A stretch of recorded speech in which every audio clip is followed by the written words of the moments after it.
Heritage from the Past. Episode 1, Kortik Tepe, the first land where death was sanctified. You cannot build the future without understanding the past. Calendars show 10,400 BC. The Ice Age had ended only 700 years ago. Glacier had retreated, and the Tigris had come back to life. We are at a small hill on the banks of the river in Bismal, Diyarbakir. This is Kortik Tepe. Wheat had not yet been planted, nor sheep domesticated. People were hunters, nomads. But at certain times of the year, they came here, to Kortik Tepe. This was not a village. There were more graves than houses. Over 500. They buried their dead carefully, in a hokka position, like a fetus in the womb. Because they believed in rebirth after death. Then they did something else. They took skulls. They plastered them. They placed seashells into the eye sockets. Was there a sea in Diyarbakir? No. There was no sea. But there were roots.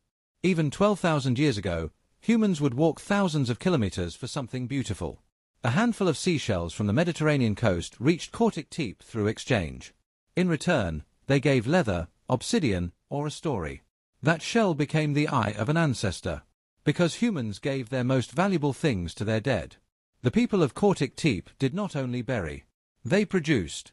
They carved stone vessels with snake and scorpion motifs. They drilled burgundy, white, and black beads. They fished and stored food. There was no agriculture yet, but there was art.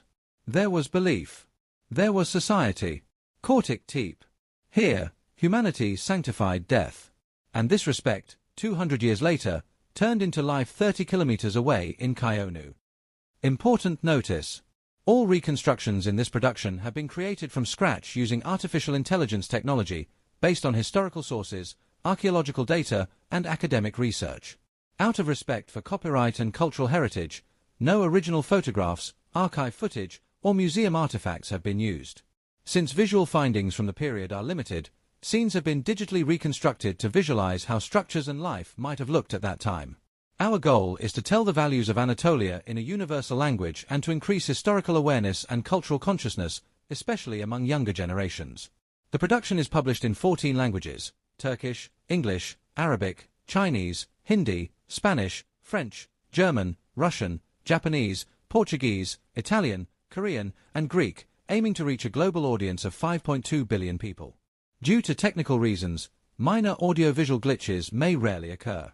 Thank you for your understanding. Heritage from the Past. It will continue with Kayonu, Selma Castle, also known as Sabeli Castle, the four-legged minaret, and Yulu Mosque sections. Round Pushpin YouTube, https://www.youtube.com/@hoyotigerk as -v7m. Subscribe and turn on notifications to stay informed about new episodes. We are on duty of memory. Goodbye.